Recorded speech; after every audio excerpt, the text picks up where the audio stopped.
तेज बारिश हो रही है। पेड़ की शाखाओं पर बैठा यह बंदर खुद भीग रहा है, लेकिन अपने बच्चों को बारिश से बचाने की पूरी कोशिश कर रहा है। प्रकृति का यह दृश्य हमें एक अनमोल संदेश देता है।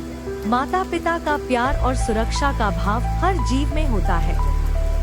चाहे इंसान हो या जानवर, अपने बच्चों की रक्षा के लिए हर मुश्किल का सामना करने की ताकत उन्हें मिल ही जाती है।